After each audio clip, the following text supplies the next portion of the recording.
তাহলে আজকে তোমাদের ক্লাস হচ্ছে টেন্স। তাহলে দেখো, যেটা আমি ছবিটা এঁকেছি, এই ছবিটা কিন্তু তোমাদেরকে সবসময় মাথার মধ্যে রাখতে হবে। কি না, প্রেজেন্ট টেন্স। তিন রকমের টেন্স আছে, প্রেজেন্ট টেন্স, পাস্ট টেন্স আর ফিউচার টেন্স। এই যে প্রেজেন্ট টেন্স, এই প্রেজেন্ট টেন্সকে আবার আমরা চার ভাগে ভাগ করি।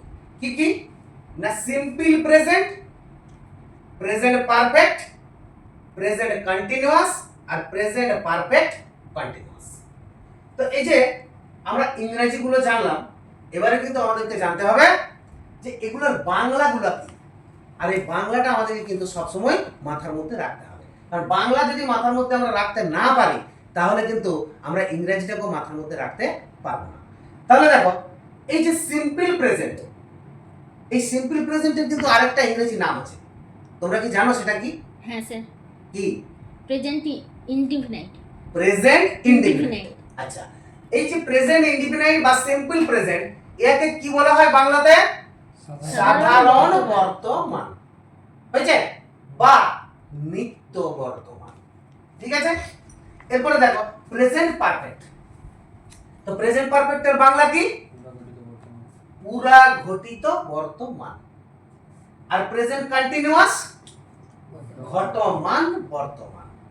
ঠিক আছে, আর প্রেজেন্ট পারফেক্ট কন্টিনিউয়াস একে আর বাংলায় প্রকাশ করে লাভ নেই, এটাকে আমাকে এইভাবেই জানতে হবে। কারণ এই প্রেজেন্ট পারফেক্ট কন্টিনিউয়াস হচ্ছে একটা পাঞ্চিং টেন্স। কিরকম? দেখো, এখানে প্রেজেন্ট পারফেক্ট আছে, আবার প্রেজেন্ট কন্টিনিউয়াস আছে, মানে দুটো টেন্সকে নিয়ে একটা টেন্স বানানো হয়েছে।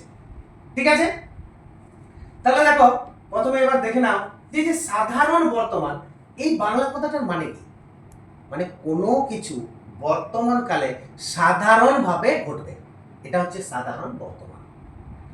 আর পুরা ঘটিত বর্তমান মানে বর্তমান কালে কোনো কাজ হয়ে গেছে কিন্তু তার ফলটা এখনো বর্তমান আছে, এটা হচ্ছে পুরা ঘটিত বর্তমান। তার মানে ঘটনাটা ঘটে গেছে কিন্তু তার ফল বর্তমান আছে। যেমন ধরো, আমি ভাত খেয়েছি, তার মানে ভাতটা আমার খাওয়া হয়ে গেছে। কখন খেয়েছি? সেই 1:30 2টোর সময় ভাত খেয়েছি, কিন্তু সেই ভাত এখনো পেটের মধ্যে আছে, ওই জন্য বলছে আমি ভাত খেয়েছি। এই যে এখন যদি তোমাকে মনে করো কেউ জিজ্ঞাসা করে, ফোন করে ধরো, তো তখন তুমি কি বলবে? আমি পড়তে এসেছি। তো তোমরা পড়তে কখন এসেছো? সেই 5টার সময় পড়তে এসেছো, এখন বেজে গেল 6টা 6:30। তার মানে তোমরা এখনো এই টিউশনিতে রয়েছো, এখান থেকে বেরিয়ে গেলে টেন্সটা পাল্টে যাবে। এরকম ভাবে আমাদেরকে একদম স্বাভাবিক উদাহরণগুলোকে ধরে ধরে ভাবতে হবে। পুরা ঘটিত বর্তমান, তার মানে ঘটনাটা পুরো ঘটে গেছে, কিন্তু এটাকে আমরা পাস্ট বলবো না। ঘটনা ঘটে গেছে মানে পাস্ট হয়ে গেছে না, পাস্ট নয়, ঘটনা ঘটে গেছে, ফলটা বর্তমান আছে, তাই পুরা ঘটিত বর্তমান। আর এই যে প্রেজেন্ট কন্টিনিউয়াস, যেটা হচ্ছে সবথেকে একটা মানে সোজা টেন্স, কি না ঘটমান বর্তমান। এটা কিরকম হয় না, বর্তমান কালে কোনো কাজ ঘটছে বা কোনো কাজ চলছে, এই রূপ বোঝালে সেই ক্রিয়ার কালকে কি বলে? Present continuous tense. এতদূর তোমাদের ক্লিয়ার হয়েছে?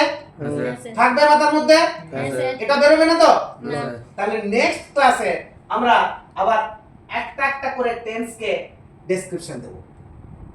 ঠিক আছে, তখন আবার এই যে সিম্পল প্রেজেন্ট, তখন শুধু কিন্তু এই সিম্পল প্রেজেন্টকে নিয়ে আমি বুঝবো যে সিম্পল প্রেজেন্ট জিনিসটা কি, কেমন হয়, কিভাবে হয়।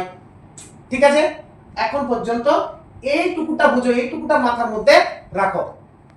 ঠিক আছে? ঠিক আছে স্যার।